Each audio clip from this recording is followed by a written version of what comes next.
Hello, everybody. Welcome back to D-Pod. So today we have another peer episode, and today we have Mike Park. Hello, Mike. Hi. Nice. It's good to be here. Yeah, welcome to the podcast. So Mike is one of the friends that I've known the longest because we've known each other since freshman year. We were part of the same freshman small group back in Berkeley all the way back in 2007. So maybe we can just start off with some stories about like maybe our first impressions or something. Actually, the very first time I like register like that I can remember like being aware of Mike Park was freshman year when we had small group in the Barrows Hall basement. I remember it was like a freshman junior small group, and Steve Kim, who leads our Seattle church now, like he would be there and lead those times. But I remember him pulling me aside one day, and he told me like, hey, you should get to know like MP over there, Mike Park, like, you know, because like I think, you know, you guys have potential like to become friends, and like, you know, he's one of the more spiritual guys here or something like that. And so do you remember this? Yeah. Like, Yeah, I think I vaguely remember. So I definitely agree with you that I think the first time I registered a person named DP or David Park in my life was Barrow's downstairs room for one of those life group times. Oh yeah. I don't think we talked then, but yeah. But I don't know why Pastor Steve said we are like the spiritual ones. I know. Yeah. I guess low standards. Eunice tells me like, oh, we always thought you were gonna leave or something like that. I know. Yeah, so anyway, that's funny. Yeah. Do you have any like first impressions or early impressions of me from when we were in college?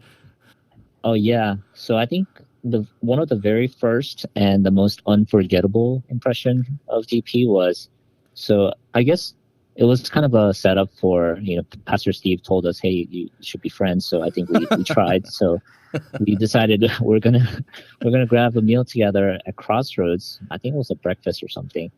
And so we were standing in front of Crossroads. It's a dining hall, and we were waiting for one other friend.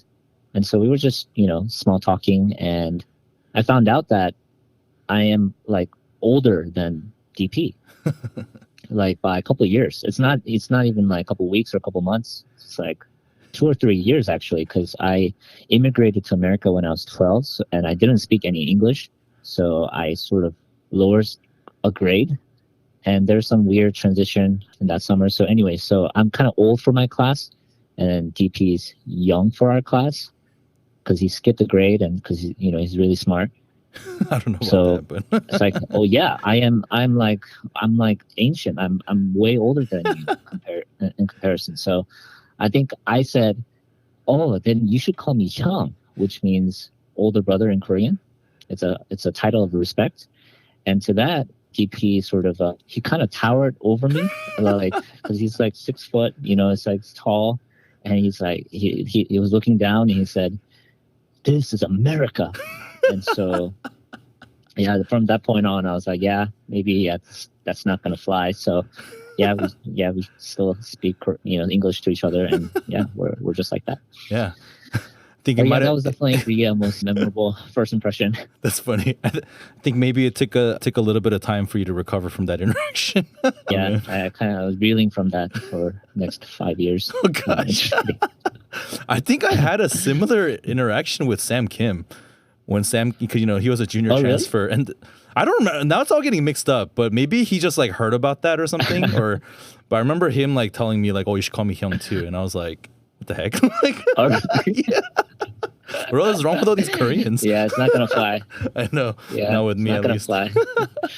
Nice. Yeah, that's funny. But yeah, I have a lot of memories with Mike. I remember just my overall impression just throughout undergrad was that he was just like a little bit more faithful than me, a little bit more bold than me. I think freshman year, like it was like you and like Steven and just like at all the freshman events, and like I never showed up to anything except for like all the like required, quote unquote required stuff like Bible study and Sunday service. So yeah, and then a memory that comes to mind right now is like junior year when there was that opportunity to sign up for Inter-High because Inter-High was just starting up. I remember I was a little bit like uncertain or kind of like feeling a little bit like chicken about signing up and putting some time commitment on the table for that. But then I remember it was you that signed up first, and then that gave me the courage to sign up. So yeah, those are kind of the the memories that I have that I appreciate you from undergrad. So yeah, so with that, I just wanted to maybe just ask a little bit about kind of how things are going right now. You're in Boston now and serving out there. So, well, this past week, some big news hit, right? So, Grace Point officially announcing the name change, official shifts that are happening, kind of looking towards the future, right? So now we're not Grace Point anymore and we're X2 Network. And since you're the first person I'm interviewing after that happened, I guess I'll ask you, how you feeling about that right now? How's Boston people feeling about that? And what is the Boston College Ministries Church name now, since all the local churches are changing names? Yeah, first of all, I think I picked the wrong time to show up on your podcast, and hopefully, what I say, hopefully it does not appear somewhere online and whatever. But anyways, I'm just kidding. I'm just kidding about that.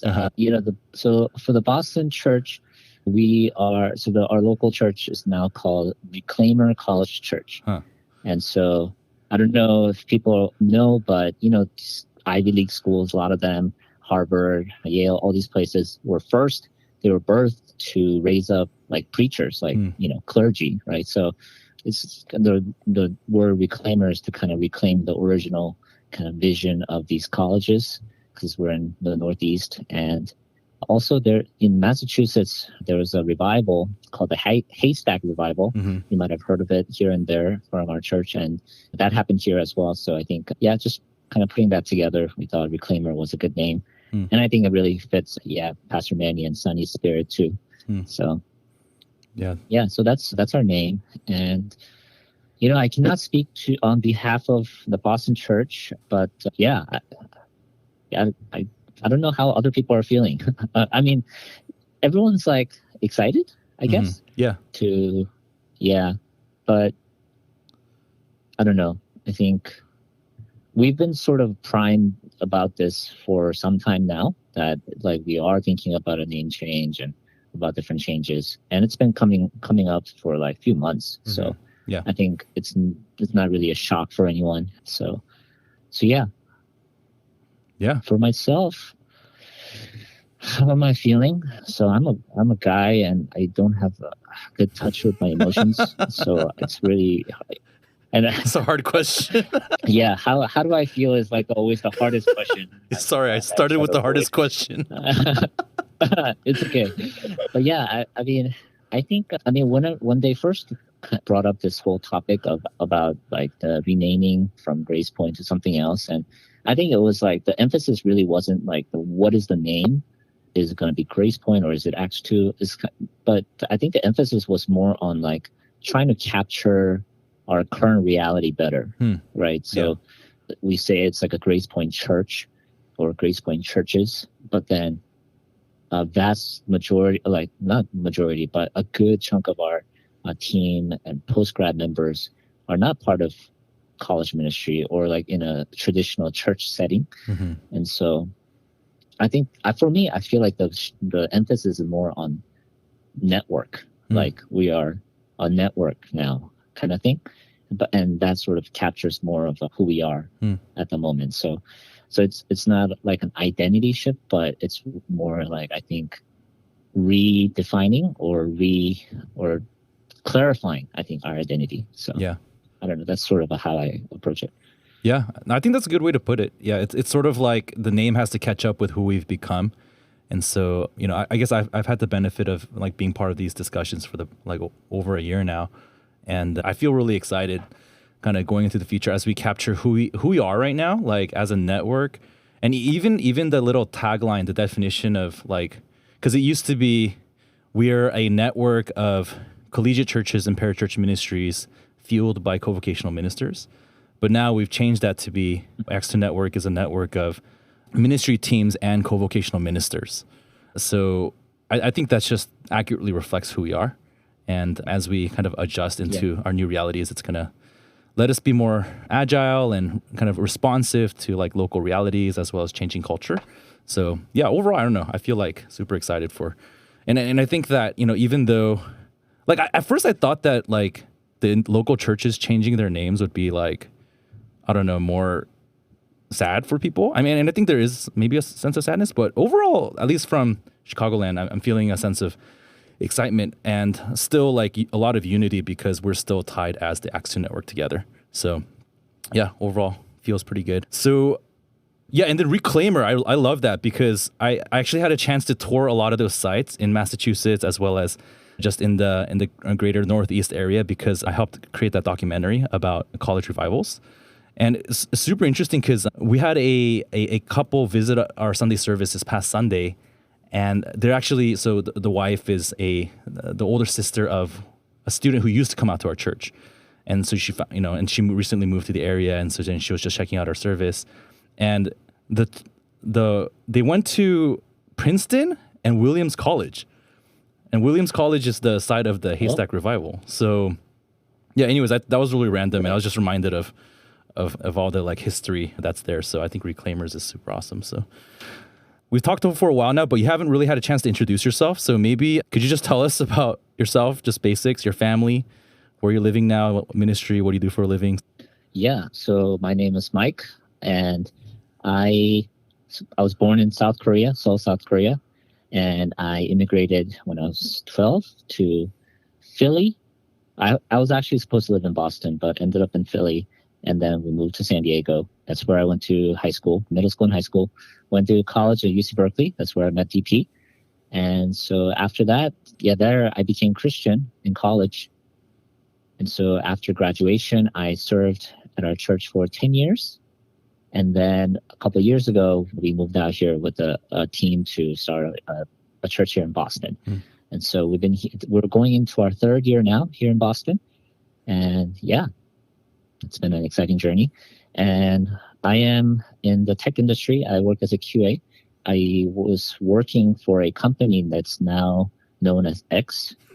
That's right. And then, when the no whole comment on shakeup that. happened, which was this interesting story in and of itself. But after that, I am at a place called Calendly. They do scheduling and stuff. So yeah, hopefully, and won't go through anything traumatic like that. Yeah, and we scheduled this meeting on Calendly, so thank you, Calendly. All right. Yeah. You were there nice. at X when Elon Musk took over, right? That was. Oh yeah. Yeah. It was amazing. I'm sure that was a turbulent time in your life. It was a very turbulent time of my professional career. Yes, it was very interesting. Should I tell the story? Sure. Sure. I mean, that's very unique. Yeah, it's very unique, right? So the news that Elon confirmed to be the new owner of Twitter was like supposed to happen on Friday. So I think that happened on Friday. And then Friday, I'm just like, I got stuff to do. So I logged off. And then over the weekend, I saw a couple like calendar invites come in for like these all hands or all department meeting and stuff. I was like, oh, what is that? And so on Monday, I log in, and so then there's a whole, all department meeting. And basically the messaging is, all right, so we need to get this feature out the door by this week, by Friday in 1 week. And if we kind of miss that time, then people are going to be let go. That was sort of like the messaging. Wow. And so it's like, okay. And then it's like the whole company was going to work around the clock. So basically the expectation is we work until basically midnight. And then when it's midnight for us, people in other parts of the world will take over and they'll work while we sleep. And then we pick it back up the next day and kind of thing. And so, yeah, but it was like just a really like unprofessional, like very like, the requirements kept changing all the time, just on a whim. Like he would tweet about like, oh, hey, like this is going to be like this. And then he'll hear back from some people. And then it's like, okay, now it's going to be like this. And then it's going to be like that. And it kept changing within those first couple of days. It was kind of crazy. Wow. But, everyone's working hard. And, not that I care so much about the work itself, but, I didn't want to, put my team like on jeopardy. So I was trying to work hard too. But around Thursday, so on Friday, we were supposed to release this thing. And on Thursday, it's like eerily quiet on Slack. Because up until that point, it was just like, war room. It's kind of going crazy. And then I got an invite from a coworker to a Signal app, which is like a encrypted messaging app, and then I joined it, and it was like just all of our teammates, basically, no managers, kind of thing. Dang. And wow. then basically hearing like, oh yeah, it's like one of my teammates, like he heard from a friend in legal, like saying like, yeah, even if we get this feature out the door, it doesn't stop the layoffs or whatever. Anyway, so I mean, things have been sort of trickling down. So on Thursday night, I was still kind of being a good employee, and I'm working, and then one of the developers asked me, "Oh, hey, could you help me reproduce this issue?" And so I was like, "Oh, okay, let's jump on a Google Hangout call." And so then I I jumped on a call with him, and then the Google, I had my camera on, but then it kind of went black, and then it says internet connection lost. So I was like, "Oh, what is this?"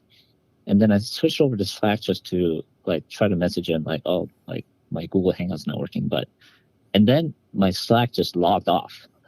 Oh my! Like, and then I knew. I was like, okay. And so starting on Thursday night, they started shutting off people's access. So I got that, and I was like, all right, I guess I'm done. So that was it. And yeah. And then after that, it was just a flurry of just messaging from the team members that are kind of anxious and like seeking like legal advices and all of that. But anyway, so that was my interesting week. And so I have not that I had any desire, but I have no more desire to buy a Tesla. And and I just have left a bad taste in your mouth there. Wait, so that was the layoff. Yeah. Like it just happened, basically. Like they just didn't like tell you, right? Yeah, so they said the messaging was like basically if you are going to be let go, you're going to get an email to your personal email on Friday, and if you're going to stay on, you get an email in your Twitter inbox on Friday. Dang. But before Friday, they started just shutting people's access off. Just I probably didn't want anybody to sabotage anything. Oh, maybe. I see. Interesting. Wow. Well, there you have it. There's a first-person testimony of how it was on the inside. I'm sure that's not. Yeah, hopefully, no reporters listen to this. I don't think so. Yeah, share this with other people. I don't think Depot has that much of a reach. So, but who knows? Maybe after what you shared, this will just go public. So, who knows? Yeah. But that's okay. I guess. Can you edit this out? Actually, so maybe we can. I mean, kind of related to that, I guess. Maybe we can talk a little bit about co-vocational ministry and how that's been for you, because that is a huge like engine and or kind of a huge value for us at our church. Like people engaged in people loving gospel preaching ministry. On top of, of course we have our day jobs and things like that to support ourselves and our families. But yeah, just wanted to kind of explore that with you. So what ministry are you involved in right now in Boston? And then maybe you can tell us a little bit about like your family life as well, because that's a big part of kind of balancing, I guess, ministry and life. So yeah, like your kids and your wife and things like that. Yeah, so I am sort of like a free agent right now, I guess. So how should I say? So we had a little bit of a restructuring in the Boston church. And so we had some like old people like myself, like with a couple kids. So we kind of have this role of a staff care specialist role now. And maybe not doing as much of like driving a ministry forward with strategizing and things like that, but being available to just help with different staff care needs or other kind of church-wide needs and things like that. But I am also I don't know about loosely.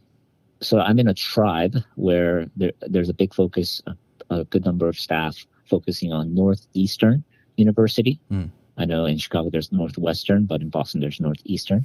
And so we have a bunch of staff doing that. And then we have a few staff doing Tufts University, as well as some West Side schools, including Babson, Brandeis, Wellesley, Bentley, and such. And so I have sort of my finger on all of these schools, but not like I don't have like an assignment to it or anything. So yeah, it's maybe not like a very typical or usual sort of a setup, but yeah, that's So in that setup, what I'm doing. do you go to those campuses as well, or are you sort of taking care of the staff that go to those campuses and advising them? Oh yeah, a little bit of both. So I mean, the fall is upon us. So even last night we kind of stayed up like until near midnight to kind of plan for the Northeastern Welcome Night, and I'm planning to be there. I'm actually going to be coming back from retirement and running sound there, so we'll see Wow. how that goes. And Nice. so yeah, and last Friday we took a tour of Babson University, which is on the opposite side, on the west side. So yeah, I'm sort of there and yeah, meet students as I can too. But yeah, I think it's a little different from I think what we've been used to or what Right. I've been used to, which is like I have a dedicated campus and that's what I do kind of thing. But yeah, I think I'm also kind of excited to see how things will play out. And I think, you know, one thing that I've like felt as I had an assignment of a specific campus, like so when I first came to Boston, like I had, I was doing Tufts University as my main focus, and my sense of significance felt like very tied to quote unquote success or failure of this one ministry or like, but I think just knowing more campuses here in Boston and, knowing different students from different places kind of causes me to open up about that a little bit more. So yeah. Yeah, that's neat. That's exciting. And then what about you have two kids, right? You have Elijah and Eleanor, Yeah. is that right? Yeah. So Elijah's 3 and Eleanor's 1.5. Wow. Are they potty trained yet? So Elijah is almost there. Oh, okay. Nice. Yeah. I mean, he hasn't been very good with number 2 yet, but with number 1, he's pretty much there. Solid. Like 97, 98%. Yeah. Solid. We've been having a really hard time with Lucas because Lucas is 3 too, and he's like 90% there, but he's like still wetting his bed every night. During the daytime he's okay, but at nighttime he's been struggling. Oh, it's because I cheat and I put pull up on him overnight. So oh, dude, that's awesome. Yeah. I'm like, sorry, I can't do that right now. Oh man, maybe I should do that, dude. It's been hard. Yeah. Overnight, I was just like, I'm sorry, bro. I'm just, you're on your pull up. I think we're washing his sheets 5 days out of 7 right now. Oh my. Yeah, I'm about to give up too. Well, power to you. Well, it's because I'm a weak sauce. I'm a weak sauce parent, so that's why I just cut corners. It's nice. I mean, eventually, one of my students was telling me, eventually I grew out of it too. And I was like, is that supposed to come from me? I guess. Okay. Yeah. I guess we all grew out of it at some point. So I hope so. Like with Elijah though, I was like almost in despair. I was like, I don't think you're gonna be potty trained until you're 18 or something. But it's just somehow he started doing it. So I was like, oh wow, nice. That's amazing. I hope that Elijah doesn't listen to this one day. But it's okay. What have you enjoyed most about being like a father, and then what's been hard about that? I think being a father, definitely, it's just when I spend time with my kids and they're happy and they're smiling, there's just kind of nothing like that. I think just I guess it's very simple, but kind of melts me. And sometimes but I would spend time with my kids and they're not good. And then I get super frustrated. And then, but before I go to bed at night, I just open up my phone app or photos app and I just look at some of their photos when they're smiling and stuff. Then I feel very good again. So, and then Jenny points out like, you're just looking at their photos and you're feeling good. It's like, oh, well, I guess, I don't know. It's better than not feeling good, I guess. Better than being frustrated all the time, I guess. Yeah. But I think the hardest part, I'm not sure about. Many things are hard, so I haven't thought through that far to kind of rank how hard each of these things are. But I think as a parent, one of the challenges that I didn't expect before I had kids was a sense of like comparison and insecurity. So like when maybe not it doesn't even have to necessarily be a comparison, but just a people consciousness. When my child in public is not like behaving well, and because I feel tied, and I feel like, not that anyone is or might be, but I feel judged, or like, it's like, oh, like what if they see me like as a bad parent who doesn't have control over his child, and or maybe he doesn't discipline this kid well, kind of thing. And so, yeah, I think that sort of internal murmurs and voices, I think that was kind of hard to kind of adjust to at first. Because, I mean, for all my life, I think I've been like okay. I mean, not like the best, but I can kind of, get through life on my own. I felt pretty self-sufficient. But yeah, with kids, it kind of hit me in a very different way. So, yeah. And Elijah, when he came to Boston a couple of years ago, he just turned 1. Oh man, yeah. He turned 1 day after he came, but then he had been a COVID baby, so he was born in lockdown, and like he hadn't had much like interactions with people. And now we landed here with like 90 other people, and so he was kind of going crazy all the time, and so I felt very insecure. I'm like, stop it, stop crying, but. Yeah, I mean, I think I just had to also learn, like, there's some things outside of my control, and so anyway, yeah, it's still a learning process, but. Yeah, thanks for sharing that. No, that's super relatable too. Yeah, I mean, I've definitely felt that, like, we over-identify and we take things like personally. Yeah. And so, how have you sort of like processed that, I guess, or like what helps you to like get out of that?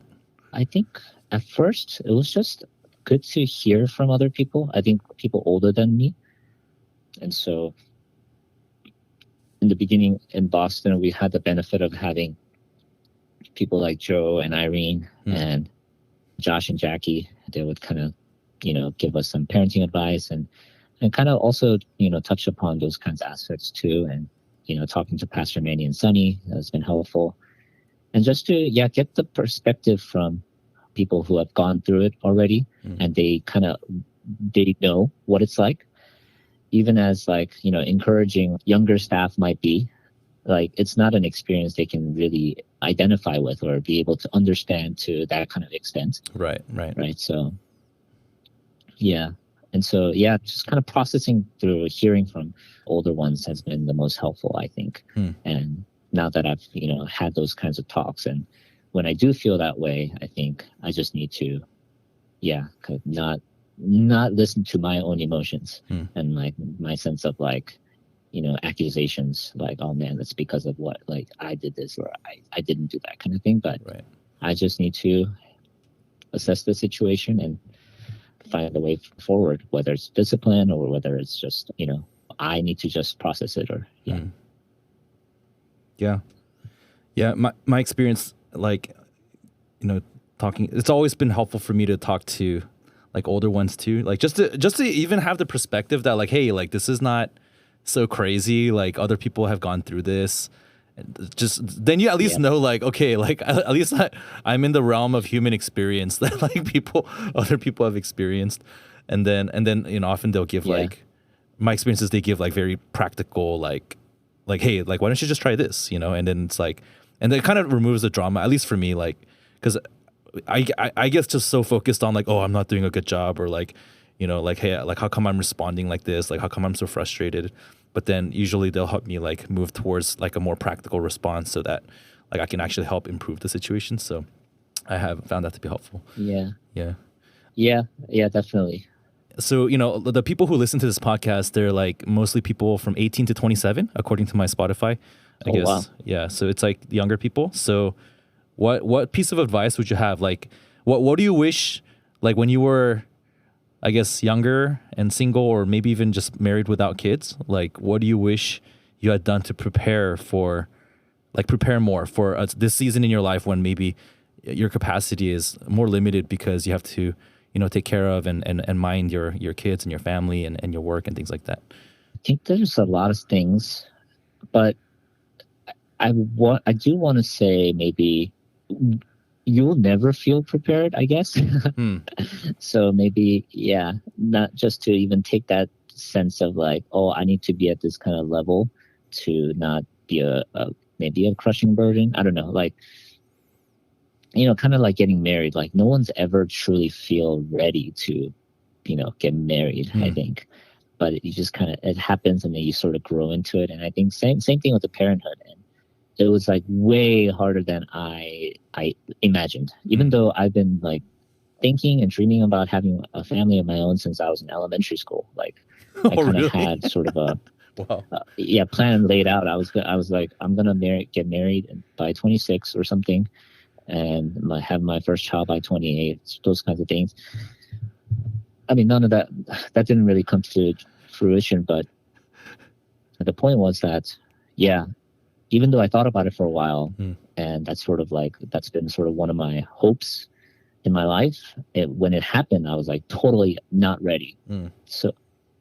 So like one example is that when my first child Elijah was born, and like after we came home, like we are sleeping overnight, and he's like waking up like every hour, or sometimes like he's just crying for like a few hours straight from like 2 a.m. to whatever. And I was like so frustrated. It's like, I changed you, I fed you, like you're dry, like what is going on? And so I was like totally at loss. I was so frustrated. And then and then that's when I realized, like, you know what? Like, if you're alive, you should be thankful for your parents, thankful to your parents. Hmm. Like they kept you alive. Yeah. Like that, you think that's like an easy thing to do, and it's not. And so I was just like, okay, mad respect to any parent, and if you're alive, Hmm. you should be thankful to your parents. Hmm. But Amen. um, yeah, Nice. yeah. So how do we begin? How did I get here? The question was advice, and so I think you were Oh saying, yeah. yeah, Oh yeah. yeah, Sorry. Yeah. Yeah. You're not gonna feel ready, but I think there are practical things, and definitely whether you're a brother or sister, I think just a competence in the kitchen is very important. Hmm. Like very important, because not so much because so it's those little things that we think, oh, like, oh, it's like, not such a big deal. When our capacity gets so pushed out, then even those little things become such a drama and a friction. Hmm.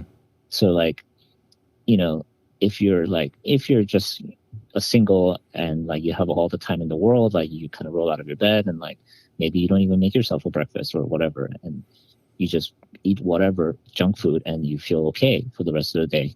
But then when you have this child and you want to like provide a something nutritious and not like Cheetos or something, then you need to make that while this kid might be pooping or something, and like there's something else going on and whatever. And it's like, oh man, like so just I think, because competence in the kitchen, like do you know how to make just a fried egg with no drama, or multiple fried eggs without drama? Like Without having it to think comes about down it to so those like, much.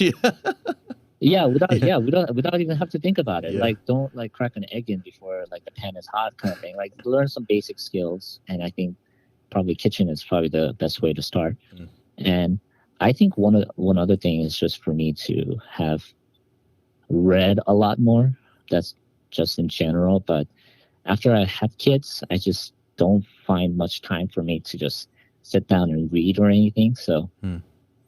definitely, yeah, if you find yourself some time now, I think, read the Bible or read other books, and just utilize that time. Hmm. Yeah. And I'll just start there. I'll just end there, I guess. Yeah. Yeah, that's good. Yeah, it's definitely true that you're not ready for these things when you transition into new roles. But yeah, you can do those practical things to at least increase your chances that you won't crash and burn. I guess Yeah. that's sort of what it comes down to. So Yeah, and I think uh, maybe just to add one last thing is just to, I think, have a lower activation energy when it comes to like doing stuff in the house. I think basically chores and just putting that out there. Yeah, it's good. So just move towards it, right? Like, don't wait until things pile up, or you need a good excuse to do it. Like, you just do it if you see something. Yeah. So we'll get a little bit into. I'm a fraud for saying that, but it's okay. We all are. yeah, That's I'm a sometimes how it fraud for saying feels. that. Yeah. But hey, Hey, it's true still. yeah. But I mean, as one fraud, just I said, don't be like me, and yeah, just be Nice. quick. Thank you. Thanks, Mike, for your honesty there. So we'll get into a little bit of like your spiritual background and your story. But before we do that, we'll do a little like change in topic here. And I'm just going to ask you how you feel about Messi playing in the U.S. now in Inter Miami. Man, what should I say? I actually have no idea what you're going to say. There's there's many clashing thoughts in my mind right now. Yeah. But I just want to say that Jesus is Lord. Wow. He's Lord over all. Wow, it's like causing you to worship. Yeah, no, just that. No. I'm just saying, where he leads, I'll go. And even though, like, I really want to pay like whatever $600 to go watch Messi in the US, but hey, I will be available where Jesus needs me to be available. Wow. And yeah, it's okay. Yeah. And Just, that right there is a picture of surrender. So yeah, I mean, I don't know if I'll see Messi in heaven, but I'm sure there might be better people there. So we'll see. That's funny. Yeah. Dang. Yeah. But I am very, it's pretty crazy. I can't believe that happened. So pretty crazy. And I think that's maybe a segue for me to say that I think soccer or football is getting big in America. And I know, like, still our church, the big dominant sport is basketball, but it's time for that to change, I think. Yeah. Let me just put that out there. Wow. It's been said. All right. There we go. There are some people who are listening to this, I know, who will be very happy to hear But I have that, no actually. power. I have absolutely no power. So right. It's okay. But I'm just saying. That's so funny. I think you actually once said that if you want to be good at any sport, then soccer is the best sport to start with, that it is like the superior sport. Do you still think that? And why is that? What was the reasoning again? It was just something I said on the spot. There was an icebreaker. There's an icebreaker question like, oh, if you're to give a TED talk right now, like, what would it be? And so then I said, oh, why everyone should start playing soccer, or that should be their first sport. And then I gave a bunch of reasons that just came to my mind, and that's sort of what it was. But yeah, I still think that. I still think that, and I still think that soccer is the best sport in the world. And that's actually not a controversial saying at all. And unless you're very America-centric, USA-centric, and America first, then yeah. So many hot takes right now. It off for you, but but hey, so yeah, I think it's good for you to be out there on the field and experience the outdoors when you're little, rather than being shut up indoors playing basketball in a kind of growing as a plant in a greenhouse, as the saying goes. And yeah, it's a full contact sport, so it's not like volleyball where you have two sides and like, oh yay, and then you do high fives every time you score or don't score a point. And keep going. What other sports can we tear down? I mean, like American football, it's like they just it's not even a football, they call it a football. I mean, that's an age-old thing, so I'm not going to say anything about that. But I think about like football or like hockey, lacrosse, all of these things, like it just takes a lot of money. There's a big barrier to entry, so it's hard to make that like your first sport. And the biggest kicker is that if you know how to play soccer, you can make friends anywhere in the world. That's, if you want to be a missionary, you should learn soccer. Like, come on, like if you've been to Cambodia, if you've been to like the Southeast Asian countries, like you know what I'm talking about. Wow. If you've been to Mexico, you know what I'm talking about. This is getting spiritual right? Now. That's awesome. Yeah. So hey, anyway, that's pretty good argument, though. There. Yeah. That's a pretty good argument. Yeah, I think so. Yeah, I definitely think so. Wow. Yeah. So maybe I'll have Emma do soccer. I don't know if she has the coordination. For it, but yeah. Yeah, that's funny. It's okay. Actually, at that age, it's just like in the Philippines, we actually thought they would play soccer, but in the Philippines, basketball is the number one sport. No one plays soccer there. It's kind of interesting, but I think that's the exception. I think you're right. Soccer Oh yeah, unites the Philippines is an world. exception. Yeah, Yeah, yeah, yeah. they do boxing. Yeah, Yeah, that's interesting. I don't know what else. Yeah. Dancing and dance too, I guess. Yeah, Oh they're yeah, really that's good a at good that. segue. Dancing actually, because I wanted to ask you about that too. Oh my god. Because I think when people think of Mike Park, there's a subset of people in our network who think of you as like the dancing guy from class of 2011. So That's ever shrinking group with average age like continually going up. that's So true. That we is don't have to true. necessarily. But even then, like Yeah. Rise 2020, like when we made that music, I guess that was like 3 years ago. But you sent out the template Yeah, video, yeah.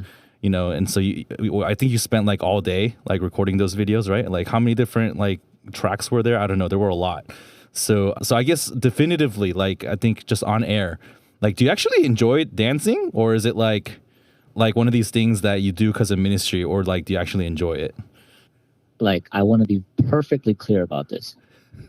I think I enjoy dancing, but I really don't like being on stage. Ah, I really, really, really don't like being on stage.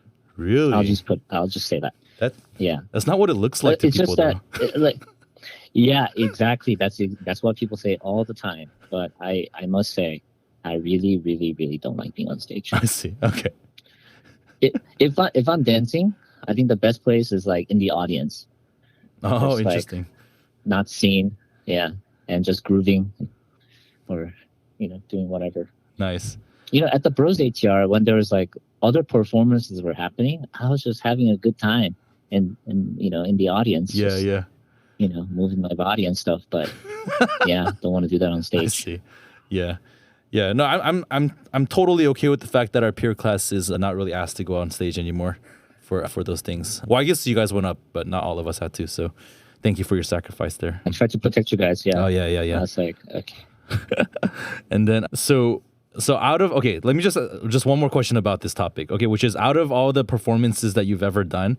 So even though you don't enjoy the performance on stage part, you've had to do it a lot for our church and ministry purposes over the years. What is like your favorite one that you've ever done? Favorite one. Wow. I'm sort of going through the archives in my mind, trying to see what did I do. Maybe I'll put a list of different performances on the show notes or something. No, please do not do that. Okay. Yeah, yeah, it's okay. Yeah, yeah. I think we should get rid of those things. I mean, for us, I think the most iconic was the Counting Stars one. Oh yeah, yeah. But for me, because we did that like 17 times or something. Yeah. Kind of got tired of it. I think the most memorable was when we went down to LA for Isaac Song's wedding, and we did it there. And afterwards, who was it? Isaac's dad came up to us, and then he was really thanking us for, just the picture of friendship. And it wasn't just because of the dance. I think we sang a nice song too, so probably from that too. But oh yeah, yeah. Yeah. So after that experience, I was like, oh yeah, like I had a thought in my mind. It's like, yeah, just even the simple act of giving it all at a friend's wedding can have like this kind of a touching impact. And so I was like, yeah, for me that one stands out. Yeah. I think that culture that we have of like friends performing or doing something at people's weddings, like I think that's like a really beautiful aspect of our culture. And yeah, I think we just sort of take it for granted, but then people on that kind of who don't normally experience that, I guess they're like really impacted by it. So I don't know if you know this, but the because for our wedding, like you guys did a song and dance too, and like months, actually even years later, I think like one of my coworkers was like, oh yeah, we were like talking about something, and then the wedding came up, and then they were like, oh yeah, I remember that song. It was like David and Katerina, like, and then they started singing the lyrics to the song. Oh wow. Yes, I was like, wow, That's that amazing. like really left an impression on them, I guess. So it's kind of interesting. Yeah. So I guess it's a ministry of sorts. We do it to love our friends. So yeah, pre-evangelistic. Yeah. Yep. Nice. And then one other random topic before we get into your kind of spiritual story is because, people hear about Dpod and then they think like this was kind of a brand new idea, like, wow, podcast, like whatever, like stuff like this. But then what they don't know actually is that I think you were like the first or like one of the first podcasters at our church. Like I think it was during COVID or something, right? Like you actually started up a podcast like in Korean. Right? Could you tell us a little bit about that, like the origin of that, and kind of like why you started that and things like that? Yeah, this was actually right before COVID, and it was, I think, December of 2019 was when I first had the idea. So the idea originated from just me feeling kind of burdened for my grandmother who's in Korea. And she's not a Christian. She doesn't really go to church. And it's also hard for me to like find times to like talk to her on the phone or like even like, share the gospel and things like that. And I was just kind of looking for any content out there to see if like something I can share, like that can explain Christianity or just, some kind of evangelistic content. But at the time, it was really hard for me to find anything. Now I see a lot of YouTube content from Korean Christians with different like apologetics and whatnot. And so that's cool. But at the time I didn't find anything. And it was usually just like, if it's a Christian content, it's just like reading the Bible or QT or like quiet time kind of things. And so I was like, oh man, it would be nice if I can just record something for my grandmother so that she can just listen to it on her own. And I was listening to a lot of podcasts at the time. So, I mean, originally, I think my idea was to not just to maybe simply to just record me explaining the gospel. But I thought maybe it would be more engaging if I had like people I can talk to. So I recruited a couple guys, Josh Kim and Seth Kim. Josh is here with me in Boston, and Seth is. We were all in Berkeley at the time, and so I pitched the idea to them. They liked it, and so we started up. And so we kind of reformatted the Course 101 into like 4 episodes, and then we kind of recorded that, and it's on podcast. And we only stopped it because of the lockdown. So we started the January of 2020. And then I think lockdown started like, I forget, like maybe March or so. And that's when like we couldn't meet at the HB studio anymore. So then we was like, okay, whatever, we stopped. And then Josh and Seth, they were living together at the time. So they did the very last episode on their own, which I'm not sure about the quality. So like, but anyway, so that's sort of how we started it. But yeah. Nice. So and then I know like for a brief while you did like a peer podcast for a little bit, and that was, I remember when you were doing that, it was really fun to listen to. Do you have any thoughts on the podcast format? Like, like we started this. So in some ways I think like what you experimented with might have been like sort of a precursor to Dpod starting, because this started up in November. The idea came up in November 2022 when I was having a different like a little brainstorm meeting with some of the other full-time leads, and we were talking about how to get content out to students who are really busy and they don't really necessarily have time to meet with us several times a week, and there's a lot of like stories and values and things like that we want to share. And then we thought that maybe podcasting might be a way to deliver that content. And so it's sort of been an experiment, I guess. But do you have any thoughts? I know you listen to like a lot of podcasts and things like that on like what the role of a podcast could be, like as our church goes forward into the future. Yeah, I really like listening to podcasts a lot, and I mean for me the trouble is like the finding a good one. I think I just have but then the podcast itself. So there's one sort of blockage in podcast world maybe is that the content curation isn't very good, or like I don't know, it's just like when you open up an app, like you basically only see stuff like the big stuff, like the celebrity podcasts and all of these things. And even if you search for things, like, you're not going to get the right results. So there's nothing like, yeah. So anyway, so it's in a sense like there's a sense of there's so much out there, but there's like you can't really find the ones that you want. So maybe that will be sort of solved by the technology improvements and maybe even AI. I'm not sure, but I do really like this idea of just asynchronous content. And I know that it's not something that's going to replace like face-to-face interactions or just even listening to a message being preached. Like we can't replace that with podcasts, but I think, yeah, just this sense of like communicating things in sort of a colloquial, ordinary way, even by ordinary people. I think there's some value to that. Like, yeah. So, I mean, I don't know if, this podcast thing will continue on. Like it's like sort of a relatively new, even like format, I suppose. Yeah. Mm-hmm. And it sort of came up and it started to boom, and then like TikTok came over, and then now it's like Reels and TikToks and Shorts, and so the sort of the short form video format sort of took over again. And so I'm not sure if like podcasts will continue to grow, but like some form of like pull down content, and I think that's really important even for our discipleship, like going forward probably. And so, yeah, I mean, even before podcasts, I used to listen to a lot of audiobooks, my commutes and things like that. And I know a lot, that's for people who, I don't know, feel busy. Like that's sort of a one way to kind of get in those things, even in our busy schedules. So, yeah, we should definitely have some form of, podcasts or, these kinds of things as a church, I think. Yeah.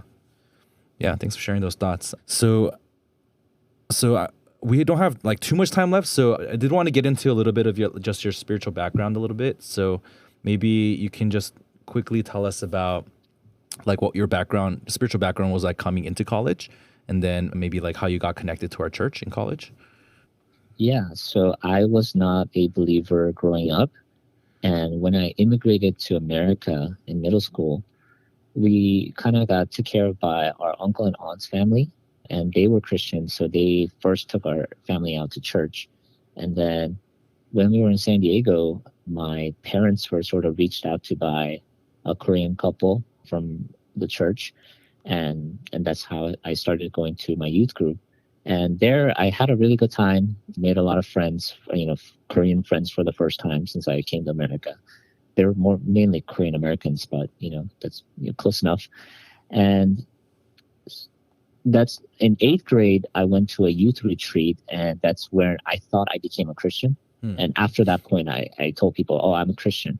There was a lot of, the youthful jumping up and down over praise sets. And I forgot, like, I don't remember any content, but I just remember coming away like saying, oh, I'm a Christian. And then, so I kind of so that carried on in high school. Like I served as like a youth council member and things like that. Not because I was spiritual, but because I'm just a faithful attendee, and in youth group, that's pretty good. And so, yeah, so I came to college thinking, yeah, I'm a Christian, and I got connected to our church by somebody who used to go to our youth group back in my home church, and so I just got connected. I didn't have a concept of church hopping, like that wasn't really a thing in my mind, so. This was the first church I came to. I thought it was pretty good, so I just stuck with it. And my sophomore year, I went to a winter retreat, and that's when I finally realized, what it means that I'm a sinner.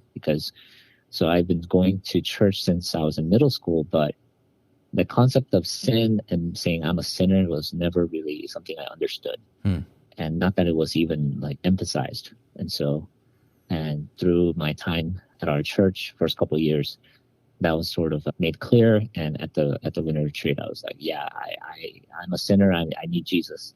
And I think that was my first time decision. And so, yeah, so that's when I became Christian and started serving at our church since then. So, yeah. Yeah. And so as you think about like your journey with Christ since then, gosh, I guess since that decision, it's been like 16 years. And so as you think about like, let's just hone in on your college years though. Like, as you think about what God was doing in your life, like in college, like how would you characterize that? Yeah, I think one big thing, I mean, other than my own salvation that he worked, and just a sense of just, yeah, growing in my understanding of just him and the gospel. I think one big way is to kind of forge me into the people. And I think it's not a coincidence that I found a church like ours. I don't know. It's our church is very unique in a sense of just that there's a community, right? The Acts 2 community. And I mean, I've been to church a lot since I was in middle school. It's just that was never the flavor that I knew. And I came here and it's like, wow, this feels very different. But when I read the Bible, that seems to be what it looks like. And I think ever since I immigrated here, I had this sense of like, oh man, like I need to kind of make it on my own. And I cannot trust other people. Like, just my relationships are basically there for me to kind of take advantage of, maybe not in such sinister terms, but basically like get whatever I can so that I can move on to the next thing and the next thing and next thing. And so even when I came to college and started coming to our church, I had a kind of a very stiff arm approach to relationships because I didn't want to get too close because I know that after these 4 years, I'm going to be gone somewhere else and I probably won't see you guys ever again. So I was just kind of like being cordial and nice, but like at the end of the day, I didn't really care about people. But I think as I got plugged into our church, and even as I became Christian at our church, I think the big way that God worked in my life is to kind of root me in the people, and yeah, it's, as the Bible says, like, you were not a people. Once you were not a people, but now you're God's people. And that's sort of the work that he did, I think, in college years. That sort of rooted me here, connected to my leaders and to peers like you, and, even the younger ones that I got to minister to or just, love on. And that's, I think, what that work really carries me on until now, I think. So, yeah. So I guess that's what I can say about that. Yeah. Yeah. I think that's like a really powerful experience that maybe a lot of us share, because as I think about my own story too, like I'm such an individualistic person, like just naturally, I guess, personality wise, and I still struggle with that a lot. But then like just understanding, like, I don't know how many times, we heard messages on the fact that you get saved into a people, right? And it's not just between you and God. And that part of how the sanctification process happens is through the people of God, through the church. And so I can definitely testify and say that that's been my experience and that's been your experience. And, as we like commit ourselves, as we covenant ourselves with these people around us and try to live out the call to follow Jesus together, like that togetherness allows us to go like a lot farther than we ever would have maybe on our own. Like I think I would have like either burnt out or just, lost hope to actually live out the Christian life like a lot sooner. So yeah, thanks for sharing that. I think just to add one last thing is this imagery that we've heard from, I think Kelly was, at a campfire, like you see a log by itself, and if it's on fire, it's just going to burn out really quickly and die. But if you put a bunch of logs together, then you're going to burn brighter and you're going to last longer. And I think that's sort of the picture that, we are trying to strive for. And so, yeah, I think that's just a cool imagery that helps me, and hopefully it will help, whoever hasn't heard that imagery before. Yeah. Yeah. Amen. Maybe as we wrap up, last question is something I've been asking the peers that I've interviewed so far, which is, as you think about, so post-college, okay, so like post-college, it's been 12 years. So as you think about how God's led you the past 12 years, what's something you're grateful for? Like, what's something you're thankful for? I'm sure there's a lot, but yeah, if you just had to sum it up. And then what's like a regret that you have? Yeah, I think one thing I'm just thankful for is just simply his mercy over me. And I don't know how I have received grace, and, even just daily, I experience my own sinfulness, and man, like how much I fall short, it amazes me that he still puts up with me. Not that he's begrudgingly puts up with me, but it just, I'm just amazed that he's so merciful towards me, and he still invites me to do his work, and really thankful for that. I think one regret maybe, there's a lot, but I think one regret is maybe not having taken more risks in my 20s. So now that I'm a father of two, and it just feels just life is slowed down. Not because I'm relaxing. It's just that I feel like I'm carrying more stuff on me, so I can't move as fast, and I can't whatever. So I think in that sense, one regret might be that if I had given more when I was in my 20s, at least I could have that kind of experience. But anyway. But one thing though, I've been telling a couple guys that I've been ministering to here, in your 20s, I think you experience a lot of discouragements, maybe a lot of setbacks. Maybe more stuff comes out like you didn't realize you were this way, but you are, and kind of get discouraged and disappointed and things like that, and kind of the bubble pops, and that that's a good thing in a way that it sort of humbles you and reality checks you, but that can sort of, I guess, discourage you from feeling like God can use you in a bigger way. But one thing I've been thinking about from just the story of Moses recently was that Moses had lots of good potential. He had raw materials in him, and he's that kind of a savior kind of guy. He kills that Egyptian, and in Midian, he rescues people, and so he had that in him. But that's not the Moses that God was trying to use. And so then it says that he was probably 40 when he fled Egypt. And I think in Acts it says he's been, he was a shepherd in Midian for 40 more years. So basically, when God showed up to him in a burning bush, he was 80 years old, and that's when God's I'm gonna use this guy. And so who knows? Maybe you haven't peaked yet. Maybe your peak is gonna be 80. Who knows? So let's not get discouraged, but kind of see what we go through as a chiseling process. And so, in terms of regrets, I think even the regrets of me not having taken those steps in the past, in a sense, I can kind of feel discouraged and down about all of that. But hey, but let's not dwell in the past. But God can, that's a way of God, chiseling me and purifying me, and so that I can be a better instrument in the future, even when I'm in 80 or 90, who knows. So anyway, I don't know, that doesn't really answer the question, but just wanted to put that out there, I guess. No, it's really interesting that you say that, because as you started sharing, I was thinking about Moses too, and then kind of what you ended with, I was thinking about in Philippians 3, where it says to forget what lies behind, and then to strain forward to what lies ahead. And there's the regrets or whatever that we have. But I think, recently I've been thinking about the fact that, I think God has a lot more in store for us in the future, not just as a church, but for each of us personally. And and then, I recently learned that Tim Keller, he didn't write his first book until he was 57 or something like that. And so this, in some ways, the most productive times of his life were, in the last 15 years of his life, after he had almost 60 years of training from the Lord.